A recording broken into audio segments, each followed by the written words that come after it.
Now, Prince Harry will be banned from wearing his military uniform. Harry's two children could have their new royal titles stripped under King Charles. Andrew's daughters Beatrice and Eugenie now have one option: to voluntarily renounce their royal titles. King Charles makes a huge announcement. Harry and kids, Beatrice and Eugenie, stripped off titles. The announcement no one saw coming has finally arrived. Behind the gilded gates of Buckingham Palace, a decision has been brewing that could reshape the royal family forever. King Charles, alongside his son Prince William, is preparing to make a move so bold, so controversial, that it threatens to rewrite the very definition of what it means to be royal. The targets? Names you know well. The consequences? Absolutely irreversible. Some will lose their titles, their status, and their place in history. Stay with us to uncover the shocking truth behind this story. The new era of royal duty. For generations, being born into the royal family meant something permanent. A title was yours by blood, a guarantee that couldn't be taken away. But times are changing, and so are the rules. King Charles and Prince William are leading a revolution from within, one that prioritizes service over birthright. Their vision is clear. If you don't work for the crown, you don't get to wear its honors. This isn't just about cutting costs or streamlining operations. It's about sending a message to the world that the British monarchy is evolving. The old ways of handing out titles like family heirlooms are ending. In their place comes a new standard, one where duty defines your worth, not your last name. The public has been demanding accountability for years, questioning why taxpayer money supports royals. The UK struggles through a cost of living crisis. New figures show taxpayer funding for the royal family has hit an all-time high. Who contribute nothing in return.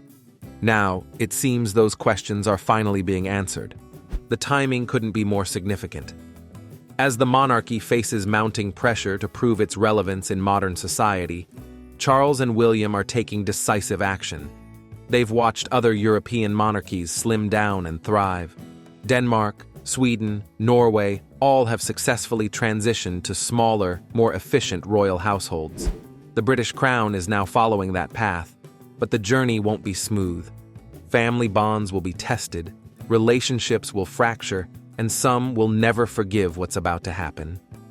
What makes this particularly dramatic is the personal nature of these decisions. These aren't distant relatives or forgotten cousins. The people on this list are sons, daughters, brothers, and grandchildren. Each removal carries emotional weight. Each title stripped represents a relationship forever altered. Yet Charles and William appear resolute, convinced that protecting the institution matters more than protecting individual feelings.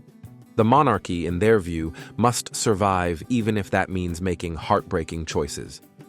The first to fall, a duke's disgrace.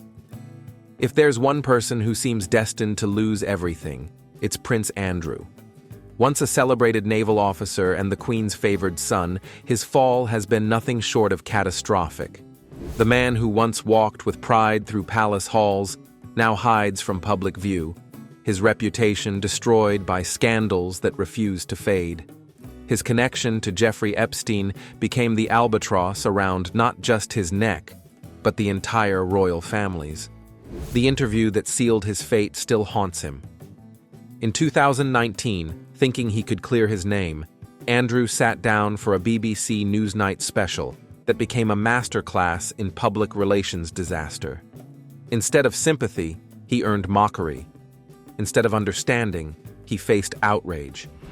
His explanations seemed tone-deaf, his excuses implausible. Within days, he was removed from public duties, stripped of military honors, and essentially erased from official royal life. Buckingham Palace has announced that Prince Andrew is returning his royal and military titles to the Queen. Yet his titles remained, a constant reminder of shame that Charles and William can no longer tolerate. The Duke of York title carries centuries of prestige. It's traditionally given to the monarch's second son, a badge of honor within the royal hierarchy. But Andrew has transformed it into something ugly, a title now associated with scandal, rather than service. For William especially, this represents everything wrong with the old system titles granted by birth, kept regardless of behavior. Under the new approach, Andrew's ducal status will be formally revoked through letters patent, the legal mechanism that governs royal titles. This won't be a quiet administrative change. Removing the Duke of York title from Andrew requires official documentation, approved by the monarch and recorded in history. It's a public declaration that disgrace has consequences, that not even the Queen's son receives protection when he brings dishonor to the crown. For Charles, this decision carries personal pain. Andrew is his brother after all. But for William, it's a necessary cleansing, a way to prove that his future monarchy values integrity above all else. Public reaction has been surprisingly unified. Most Britons believe Andrew's removal should have happened years ago. They see it as long overdue justice, a sign that the royals finally understand public sentiment. Traditional supporters, while saddened, generally accept it as inevitable. Andrew's conduct left the family no choice. His continued presence as a titled royal only damages the institution further. So while removing him might seem harsh, it's actually the only logical path forward for a monarchy trying to rebuild trust. The brother who walked away. Nothing cuts deeper than betrayal from within, and for William, his brother Harry represents exactly that. They were once inseparable, two boys united by unimaginable tragedy who grew into men the world admired. Their bond seemed unbreakable, forged in grief after losing their mother, and strengthened through years of standing side by side. But distance, choices, and conflicting visions changed everything between them. The rupture began in 2020, when Harry and Meghan announced their departure from royal duties. They called it stepping back. The surprise announcement from Prince Harry and Meghan Markle. They say they intend to step back as senior members of the royal family, seeking independence while maintaining some royal connection. But what started as a temporary arrangement quickly became permanent separation. The couple relocated to California, launched entertainment deals, and began publicly criticizing the very institution they once served. For William, this wasn't just personally painful, it was institutionally dangerous. Then came the interviews, the documentaries, the memoir. Harry's book, Spare, laid bare family tensions, private conversations, and personal grievances in excruciating detail. The Oprah interview before that had already caused damage, but the book felt like a complete betrayal to many royals. William, portrayed as hot-tempered and sometimes cruel, reportedly felt ambushed by his own brother. The relationship, already strained, seemed to shatter completely. Now comes the ultimate consequence. Under William's reform plan, Harry's Duke of Sussex title faces removal. The logic is straightforward. You cannot represent the crown from another continent while criticizing it publicly. Royal titles come with royal responsibilities, and Harry has made clear he wants neither the responsibilities nor the institutional constraints. So why should he keep the honor? For William, this represents consistency. Harry chose his path. Now he must accept where that path leads. Meghan's title also hangs in the balance. The Duchess of Sussex styling, while technically hers through marriage, could be withdrawn if Harry's title disappears. This would formalize what many observers already believe, that the Sussexes are no longer truly royal in any meaningful sense. They're celebrities with royal connections, but not working members of the institution. Removing their titles would simply make that reality official. The emotional toll of this decision weighs heavily on everyone involved. These aren't strangers or distant relatives. This is William's only sibling, his childhood companion, the person who shared his deepest loss. Yet William appears convinced that protecting the monarchy matters more than protecting Harry's feelings. Some see this as cold and calculating, others view it as necessary leadership. Either way, the decision will permanently alter what remains of their relationship. The children caught in the crossfire. Perhaps the most heartbreaking aspect of this royal restructuring involves two children who never asked for any of this. Archie and Lilibet Sussex. As grandchildren of the reigning monarch, they're legally entitled to prince and princess titles under century-old rules. But William's reforms could change that, leaving them as the first generation officially excluded from the royal family they were born into. The 1917 Letters Patent, issued by King George V, established clear guidelines for who receives royal titles. Grandchildren of the monarch in the male line automatically become princes and princesses. When Charles became king, that meant Archie and Lilibet qualified immediately. But what the law gives, it can also take away or at least reinterpret. William's reported plan would restrict royal titles to those actually living in Britain and performing royal duties. For Harry and Meghan, this creates an impossible dilemma. They've consistently said they want normal lives for their children, free from royal protocol and media scrutiny. Yet having their children officially excluded from royal status stings differently than choosing privacy. It feels like rejection, like their kids are being punished for their parents' decisions. Harry, who has spoken extensively about feeling like a spare himself, now watches his own children potentially face institutional exclusion. Meghan Markle and their children could be set to lose their royal titles if... From William's perspective, this isn't punishment, it's clarity. Archie and Lilibet don't live in the United Kingdom, don't perform royal functions, and likely never will. Giving them titles suggests a connection to the working monarchy that simply doesn't exist. Better to be honest about it now than maintain a fiction that serves no one. If the Sussex children want normal American lives, that's fine, but normal American children don't carry British royal titles. Critics call this approach cruel and vindictive, suggesting William is using his niece and nephew as weapons against Harry. Supporters argue it's simply logical, pointing out that Princess Anne made similar decisions for her own children decades ago. Zara and Peter Phillips grew up without titles and thrived, building successful careers without royal baggage. Perhaps Archie and Lilibet will benefit from the same freedom, even if it arrives through family conflict rather than choice. The broader question remains ethically complex. Should children bear consequences for their parents' actions? In most contexts, the answer is clearly no. But the monarchy operates by different rules, where family and institution blur together inseparably. What affects one generation inevitably shapes the next.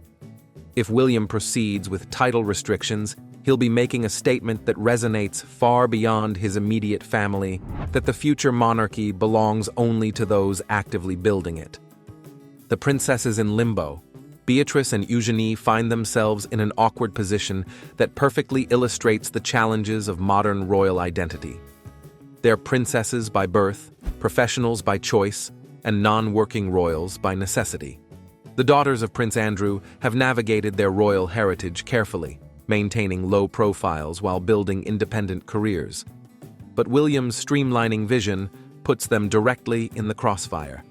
Neither sister performs official royal duties or receives public funding, yet both carry Her Royal Highness titles that tie them to the institution. Beatrice works in technology. Eugenie focuses on art and sustainability. They attend some family events, maintain royal connections, but essentially live as private citizens. Under the old system, this arrangement worked fine. Under William's new standards, it represents exactly the kind of confusion he wants to eliminate. The precedent for this approach already exists within the family. Princess Anne deliberately chose not to give her children royal titles, believing it would allow them greater freedom. Zara Tindall became an Olympic equestrian. Peter Phillips built a business career. Both have spoken positively about growing up without royal constraints. William appears to view their success as a model for how future generations might balance heritage with independence. Yet Beatrice and Eugenie didn't make that choice themselves. It was made for them at birth when their parents accepted titles. Now, decades later, those titles might be taken away, not because of anything they've done, but because of who their father is. One source says that Princess Beatrice and Princess Eugenie, the daughters of the disgraced Prince Andrew, will probably be stripped of theirs. And what the institution needs.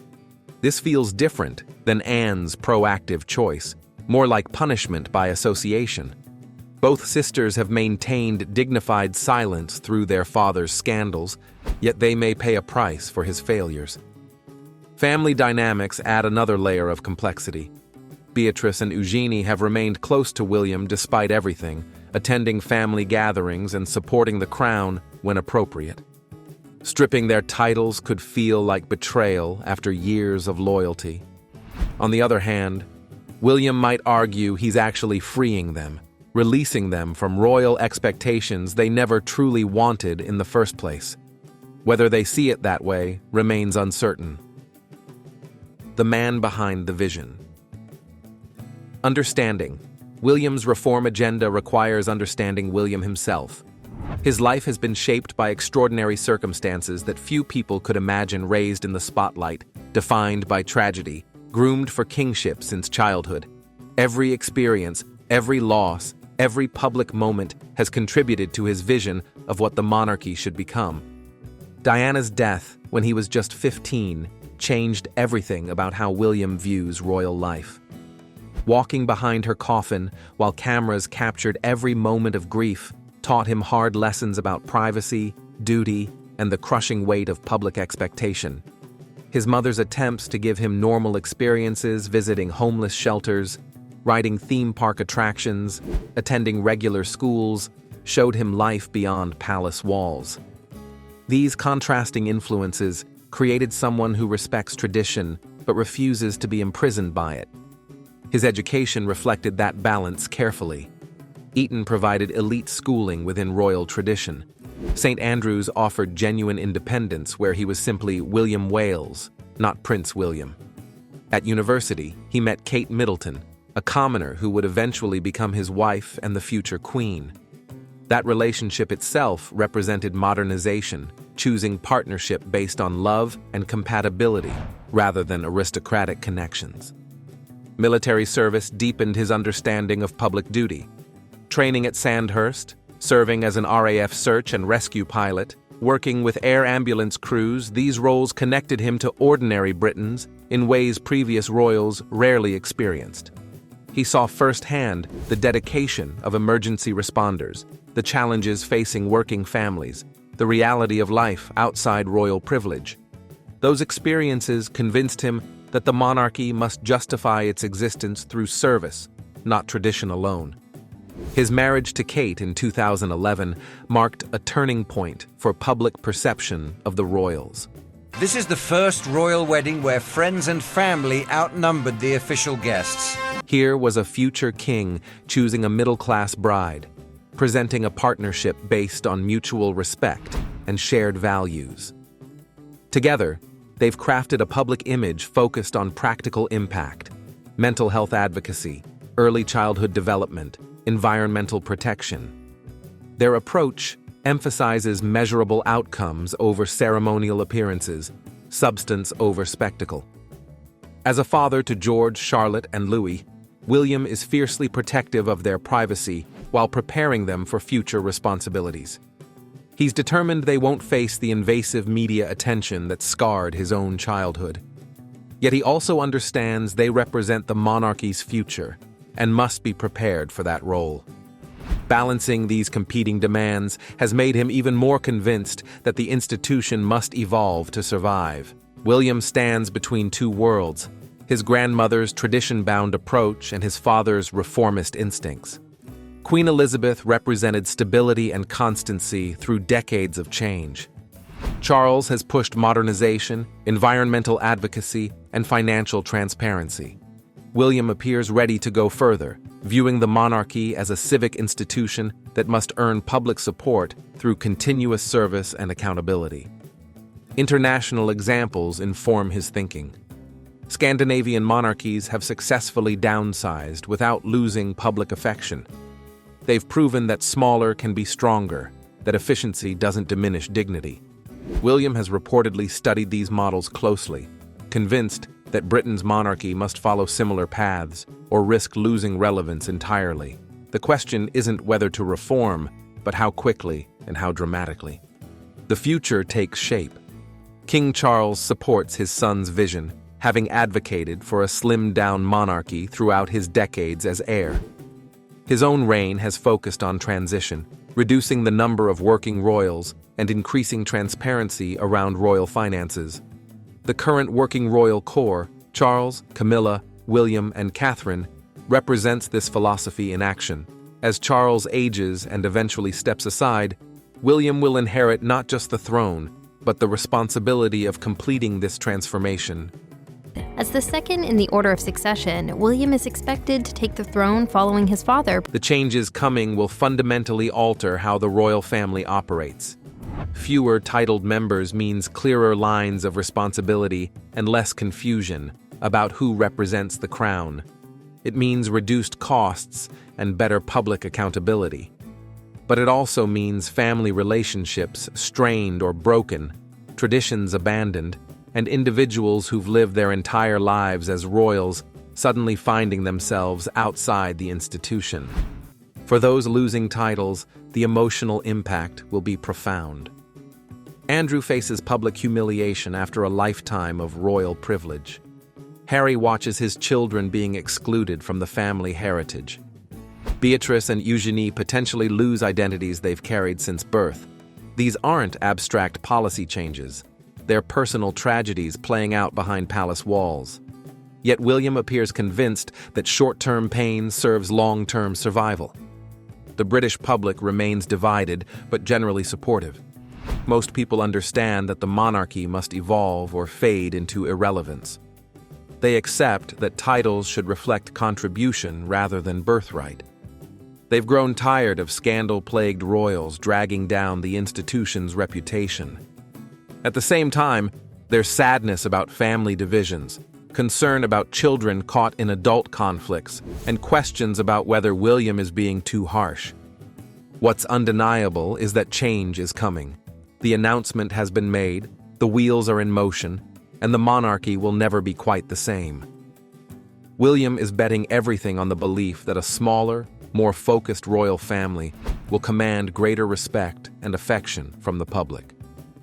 He's gambling that service-based monarchy will outlast tradition-based monarchy in the 21st century. Time will tell if he's right, but there's no turning back now. So there you have it, the most dramatic royal reformation in a century, driven by a future king who believes blood alone isn't enough anymore. King Charles and Prince William have made their choice, and some family members will pay the price. What do you think about their decision to remove titles from non-working royals? Is this necessary modernization or unnecessary cruelty? Should Prince Andrew, Prince Harry, Beatrice and Eugenie lose their royal status? Or does family loyalty matter more than institutional efficiency? Drop your thoughts in the comments below. We want to hear where you stand on this explosive royal drama. If this story kept you hooked, smash that like button and subscribe for more royal revelations you won't find anywhere else.